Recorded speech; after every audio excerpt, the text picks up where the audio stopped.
Alright, we're back with part 2 of our recent Asian action picks. If you liked the first batch, this one brings even more. Bigger stunts, crazier fight scenes, and some underrated gems you might have missed. Let us know which one you're adding to your watch list, and hit subscribe if you haven't already.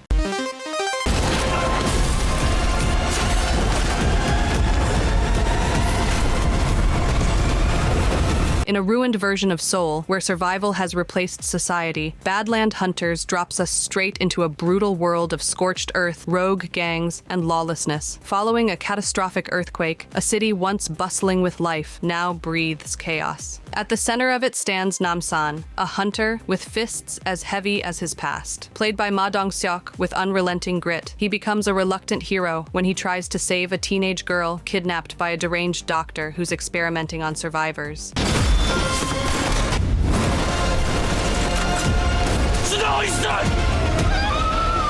The story moves fast, but never forgets to show the emotional wounds left behind in a fallen world. Action sequences hit hard and feel raw, almost like street fights captured on camera. It's a standalone sequel to Concrete Utopia, directed by Heo Myung-haeng in his directorial debut. Gritty, gripping, and grounded in survival, Badland Hunters shows that sometimes heroes rise not from hope, but necessity.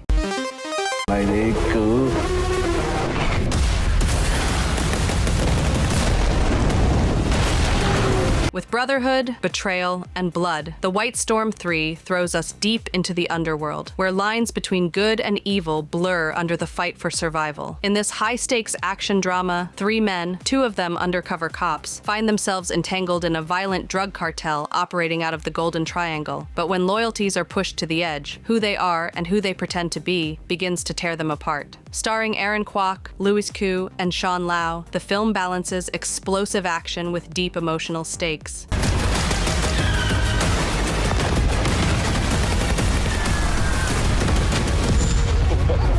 Director Herman Yao doesn't shy away from melodrama, but in a genre built on grand gestures and sacrifice, it works beautifully. Audiences familiar with the White Storm franchise will appreciate the recurring themes, while newcomers can jump in for a fresh taste. With solid performances and intense pacing, this third entry proves that when bonds are tested by bullets, the human heart is the first to bleed.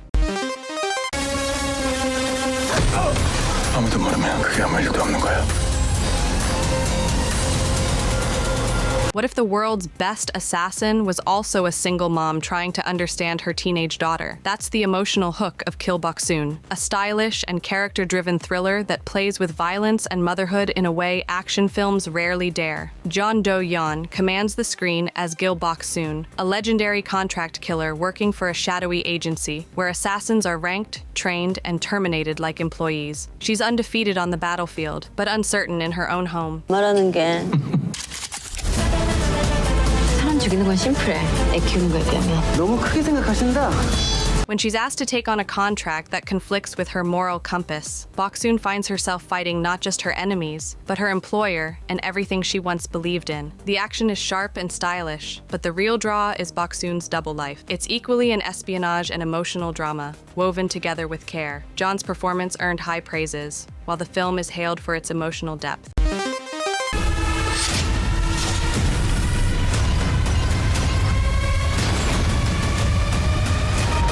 In a future where Earth is uninhabitable and war is fought by AI soldiers, Jung E offers a reflective and surprisingly emotional take on what it means to be human. The film follows Seo Hyun, played by Kang Soo-yeon in her final film appearance, who died ahead of the film's release. Seo Hyun is a scientist trying to perfect a combat AI based on her mother, Jung E, a legendary soldier whose brain was preserved after a mission went wrong. But as the project develops, Seo Hyun begins to question the ethics of turning her mother's memories into code.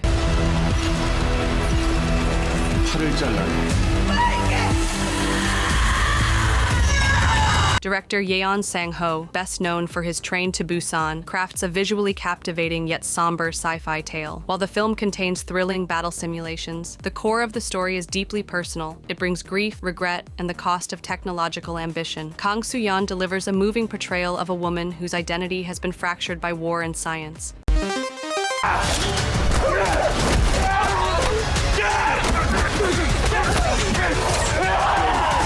Not all action films have to be dark and brooding, and Officer Black Belt proves that with a smile and a whole lot of charm. Kim Woo-bin stars as Lee Jung-do, a martial arts expert who gets recruited as a special probation officer. But this isn't your typical desk job. Jung-do uses his skills in taekwondo, judo, and kendo to deal with violent parolees, turning each assignment into a high-energy showdown. What makes this film so enjoyable is its lighthearted tone. It's packed with fast-paced action, but never takes itself too seriously.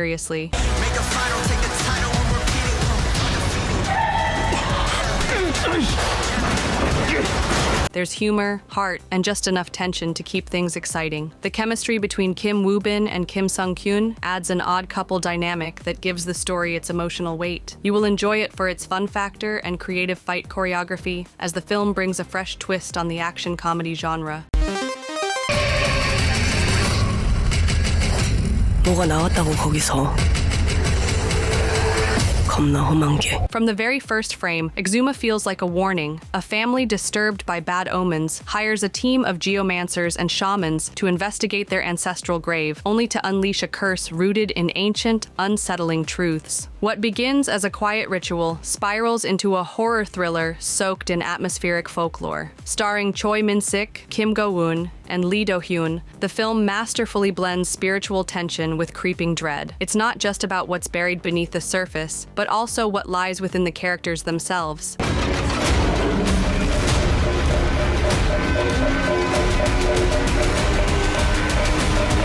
The pacing is deliberate, letting the fear build organically, scene by scene. Director Jang Jae-hyun doesn't go for cheap scares. He wants you to feel the weight of tradition and the danger of tampering with what's meant to stay hidden. With strong performances and chilling visuals, Exhuma earned both critical acclaim and box office success in Korea. 내가 지금 장난하는 것 같아. 나 기억 안 나. When vengeance becomes ballet, you get something like The Ballerina, a stylish, neon-lit revenge tale that's as graceful as it is brutal. Jun Jong-seo stars as Ok-ju, a former bodyguard whose best friend, a ballerina, takes her own life after being exploited by a powerful criminal. Grief turns to rage, and Ok-ju becomes a one-woman storm, tracking down the man responsible and making him pay with one bullet, one slash, and one flame at a time. 그 새끼 어디 있어? 내가 너 지옥까지 쫓아올 거야. Director Lee Chung-hyun's choreography turns fights into dances and paints each scene with flair and colors that pulse like emotions. But it's not just a visual treat, it's a deeply personal journey of pain and justice. Ok-ju isn't just avenging a friend, she's trying to restore something pure in a world that's gone cold. The film earned nominations for music and art direction at the Blue Dragon Awards, and it's easy to see why.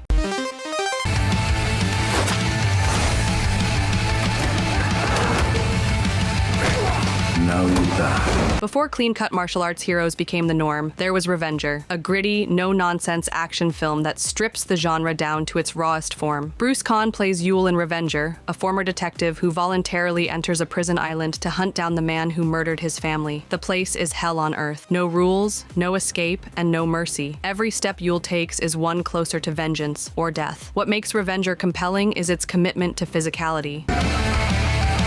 We're gonna have fun! 너희들한테 죽을 시간 없어. The fight scenes are brutal and beautifully choreographed, with Caan using every inch of his body like a weapon. There's no slick editing or flashy slow-mo, just sweat, pain, and pure action. While the story is simple, the emotion fuels the revenge, paired with the island's ruthless setting. For action fans who appreciate a straight-up, hard-hitting brawler with nothing to lose, Revenger is a must-watch.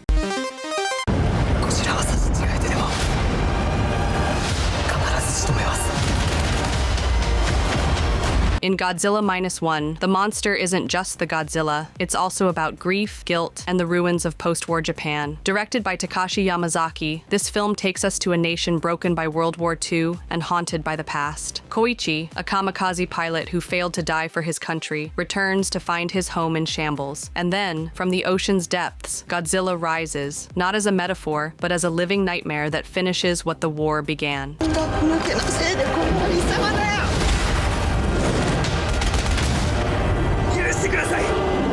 What sets this film apart is its emotional core. The destruction is massive, but the story always stays grounded in human experience. Koichi's journey from shame to redemption is as powerful as any skyscraper-crushing moment. The film won the Academy Award for Best Visual Effects, which is an unprecedented win for a Japanese film. Hailed as one of the best Godzilla films in decades, Godzilla Minus One will change your mind about monster movies.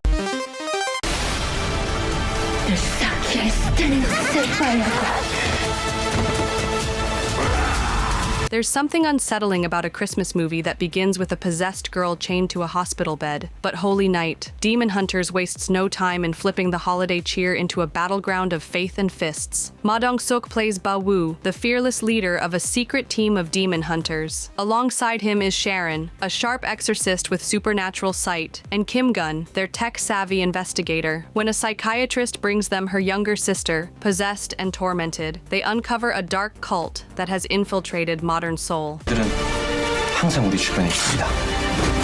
악마를 숭배하고 악을 전파하고 다닙니다. The film mixes exorcism horror with pulpy action, using humor and heart to balance the darker themes. Ma Dong-seok, as always, brings a warm intensity that makes every punch feel real. The dynamics between the trio adds charm, while the action sequences feel like superhero showdowns wrapped in holy water. If you want a fast, fun, and fresh action horror charm, Holy Night delivers exactly that.